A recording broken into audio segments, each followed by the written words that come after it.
کہ حضور زندہ ہیں، اعلیٰ حضرت نے قسم اٹھائی تو زندہ ہے واللہ، اور ان اللہ حرم علی الارض ان تاکل اجساد الانبیاء فنبی اللہ حی فیرزق، اللہ کے نبی قبروں میں زندہ ہوتے ہیں، تو نبیوں کا یہ مقام ہے کہ وہ رزق دیے جاتے ہیں قبر کے اندر۔ حضرت سعید بن مسیب والی حدیث آپ نے سنی ہے، فرماتے ہیں کہ یزید نے حملہ کیا مدینہ شریف میں، تو آواز نہیں آتی تھی اذان کی، پتہ نہیں چلتا تھا نماز کے وقت کا، تو فرماتے ہیں اللہ کی قسم حضور کے روضے سے اذان کی آواز آتی تھی تو پھر ہم نماز ادا کرتے تھے۔ تو درود و سلام تو اتنا مستحسن عمل ہے،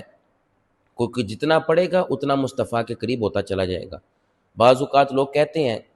کہ تم اذان سے پہلے نہ پڑھو، اذان کے بعد نہ پڑھو، نماز سے پہلے نہ پڑھو، نماز کے بعد نہ پڑھو،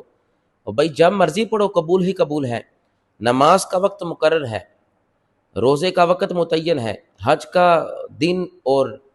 اس کا وقت مقرر ہے، مگر درود و سلام فرمائے جس گھڑی بھی پڑھو، جس لمحے میں پڑھو، صبح پڑھو، شام پڑھو، سحر پڑھو، دوپہر پڑھو، ہر وقت قبول ہی قبول ہے۔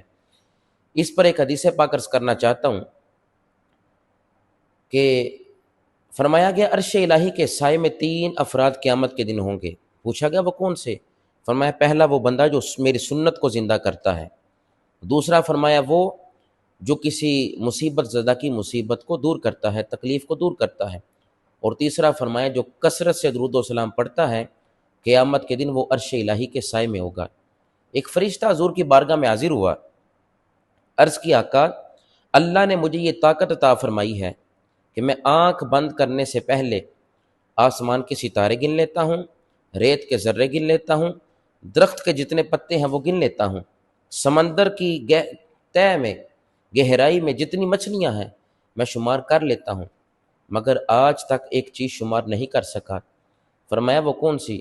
فرشتہ عرض کرتا ہے آقا جو آپ کا امتی محبت سے آپ پر درود و سلام پڑھتا ہے، رب اس پر جتنی رحمتیں نازل کرتا ہے آج تک شمار نہیں کر سکا۔ تو درود و سلام اتنا مستحسن عمل ہے کہ اس سے قرب خدا بھی نصیب ہوتا ہے اور قرب مصطفیٰ بھی نصیب ہوتا ہے۔